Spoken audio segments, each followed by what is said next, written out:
suivais avec attention la mère de la fillette qui avait été retrouvée en Ontario en juin dernier. Rappelez-vous, ça l'avait fait énormément jaser au Québec.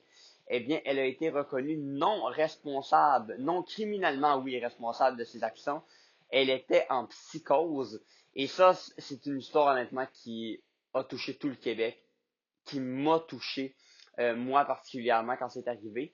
Et on sait que la fillette, malheureusement, présentement, aurait des séquelles, fait des cauchemars répétés, a peur de se faire abandonner. Et ça, au niveau de l'attachement, on sait que ça va très probablement laisser des grosses séquelles. Est-ce que la mère est non criminellement responsable? J'ai l'impression que oui, selon tous les experts, selon toutes les études qu'on a vues. Et tu sais, on s'entend là pour avoir donné un enfant, il faut être dans un état particulier, il faut être dans un état où on n'est pas très bien. Puis, je veux dire, on s'entend là, l'enfant qui a été retrouvé en plein milieu d'un champ, proche d'une ferme en Ontario. C'est une histoire qui va continuer à faire jaser, va continuer à faire réfléchir également. Qu'est-ce qu'on peut faire dans l'avenir pour que ça n'arrive pas? Mais les policiers avaient fait un travail extraordinaire pour la retrouver rapidement. On avait plein de gens qui étaient sur le terrain. Alors d'avoir retrouvé cette fillette-là vivante, c'est un miracle, c'est une bénédiction. Mais il y a quand même des choses à tirer de ça pour encore plus faire de prévention à la santé mentale, avoir encore plus de programmes.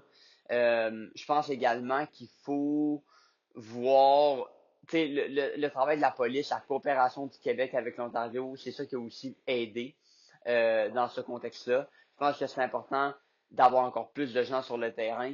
Puis l'efficacité de cette opération-là avait été vraiment vite, rapide, et c'est ça qui a permis de retrouver la fillette vivante. Alors maintenant, ben, on peut essayer de tourner la page sur cette histoire, mais clairement que malheureusement pour la fillette, c'est sûr que est-ce qu'il va avoir des séquelles? Oui, probablement. Au niveau de l'attachement, c'est dur, c'est dur. Mais ça, au niveau du Québec, tout le monde en avait parlé. Mais l'important, c'est qu'on l'avait retrouvé. Mais il y a eu un dénouement hier, non criminellement responsable. Je pense que c'était le cas.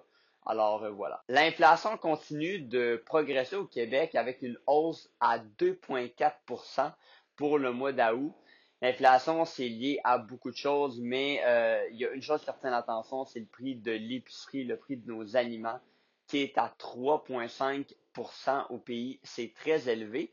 Et c'est le prix de la viande qui est le plus élevé à plus de 7%. L'inflation, c'est un fléau, on le sait. C'est quelque chose au Canada présentement qui est vraiment très élevé, mais pas juste au Canada, partout dans le monde en général. Et ce qui a aidé au niveau du Canada à faire baisser ça, c'est le prix de l'essence. On sait qu'on a enlevé la tarification sur le carbone, mais malgré tout ça, on voit que là, les effets commencent à moins se faire sentir. On recommence à trouver une inflation qui est normale, qui augmente. Et ça, ce que ça aide pas, ben ça aide pas à tout. Ça aide pas au niveau des logements.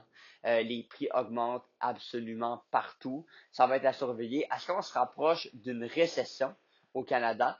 Plusieurs experts pensent que oui. En même temps, ça fait 3 ou 4 ans qu'on en parle, peut-être depuis la pandémie, qu'on parle qu'on pourrait tomber en récession. Là, moi, ce que j'attends avec impatience, c'est le budget du premier ministre Carney. Qu'est-ce qu'il va faire? Parce que concrètement, on a une dette importante. On va dépasser le coût va doubler dans le budget. Qu'est-ce qu'on va couper? Ça va être vraiment intéressant de voir parce que là, on sait, là, l'inflation augmente, tout augmente.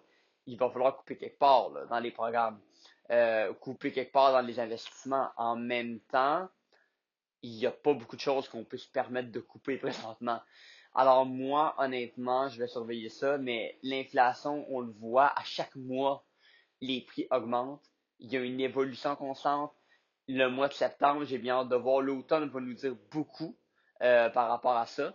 Mais les prochains mois vont être critiques et déterminants. Puis est-ce que le budget va être accepté également aux communes d'Ottawa? Parce qu'on sait, présentement, le premier ministre ne fait pas d'entente avec d'autres partis comme M. Trudeau l'avait fait à l'époque avec le NPD.